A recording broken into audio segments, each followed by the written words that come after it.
Three blind people wanted to know what an elephant is. One of them touched the elephant's leg and said, the elephant was like a huge tree. Another touched the stomach and said, the elephant was like a water tank. The last one touched the trunk and said, the elephant was a huge pipe. Our condition in understanding globalization is something like this. People have understood the concept in bits and pieces and are either afraid and oppose it or are happy and embrace it. I asked people as to what globalization is all about. Globalization, okay, globalization. What is globalization? I'm ignorant.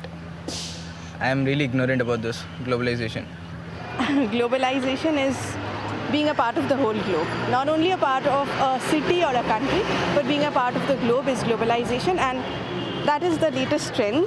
For me, globalization is providing jobs to people like me. Is knowing people around, knowing the world, knowing what's going on, and not just being secluded and not know about what's happening. Globalization, ruining our Indian heritage. That's what they're doing. I would view globalization in terms of technology. Whatever that is in some other places with me right now. Like, whole world is a single place. I don't feel different if I'm working from home or working from US or working from UK. Everything is gonna be the same. You can do what you want throughout the world now. There's no restrictions, no barriers, at least electronically.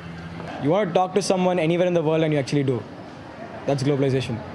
You're thinking of someone, you think I need to see this person, and you see the person instantly. That's globalization.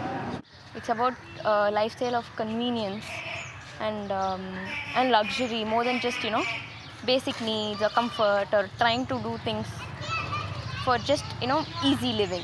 There is no globalization. It is only an Americanization. In a really globalized world, I would have been happy if some Americans learned to chew our arcanut, as we have learned to chew their chewing gum. If only arcanut could have become a fashion in America, then there is, right or wrong, there is a globalization. Every other thing is being incorporated in the name of globalization, which is to say, if I dare say that, that cultural imperialism is also part of globalization.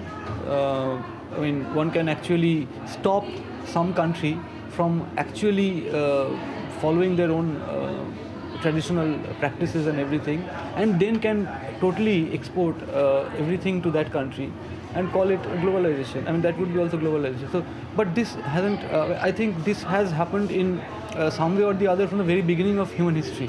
But the extent to which it goes, the force with which it operates is new. Globalization, it cannot be easily defined, but it can have, it can eat people up. That is what, one kind of people can disappear with that. It's not an anti-globalization stand. The economic globalization that we are talking about, not in terms of the media connecting people, but in terms of when you say globalization, it's about selling the products of a bigger world to a smaller world. It's about that. So how the whole fucking Indian film industry is going the Hollywood way. It's that. It's inspiring you to make your products also to cater to a global shop. So that leaves you with lesser creative ideas, at the same time lesser venues to sell, lesser venues to display. I don't think globalization really want people to be universal in that sense. Globalization actually make people very much individualistic and take whatever possible from the state, absorb from the state. So actually it is making globalization actually making people more patriotic, more jingoistic than any other isolations or isms or whatever. So globalization actually making people more conservative and putting within boxes, more within boxes. If we see the infrastructure of India even today, I don't think so we are that much ready for that. if you see, just to give you an example, in every Indian city nowadays, take Bangalore or Hyderabad or take Delhi, Noida, Gurgaon, or any other country, even Pune. So you might be seeing all the cabs and all the cabs from all call centers and or such places running 24 hours. We don't have that kind of infrastructure. How many accidents they are meeting in a day? Are people going in those cabs? Are they safe? They say that we are providing you cab facilities. You come and work with us. Are their life really safe? We don't have infrastructure. The main point why I am saying all this is because we don't have infrastructure to handle so many people, and that is the reason I feel that we were never ready for a globalization. But still, there should be some way. Like at one point of time, we have to face all these things. So why not now? We can't wait and say that let's develop our country first, and then let's develop the infrastructure, and then we'll go for globalization. So I think it's a right choice, and you can see how many people have earned jobs everywhere. Because you can open call centers here, and if you open call centers, it means all our nights are colonized to America. America's daytime. Nights here colonized of daytime. Our nights are colonized. It's quick money, consumption. That's why I said everything is being destroyed by a different kind of an idea of economy, of consumption. But the whole economy can change. We should be thinking of how to make the earth greener and how to make the earth healthy, how to get very healthy vegetables and how to grow without inorganic manure. There's a whole lot of things to be done. I really wonder what the future generations are going to turn out to be as, because it's changing the definition. We know a very cliched version of globalization, which is fashion, which is what the youth really thinks.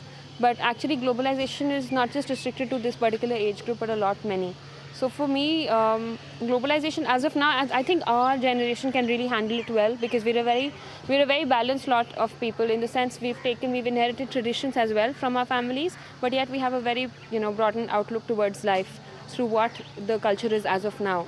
But the coming generations are going to be they'll actually live in isolation. They think what they get is what is life. They actually won't have a thorough... You talk about knowledge. How many people read these days? I mean, it's completely out of it. They're only dependent on, say...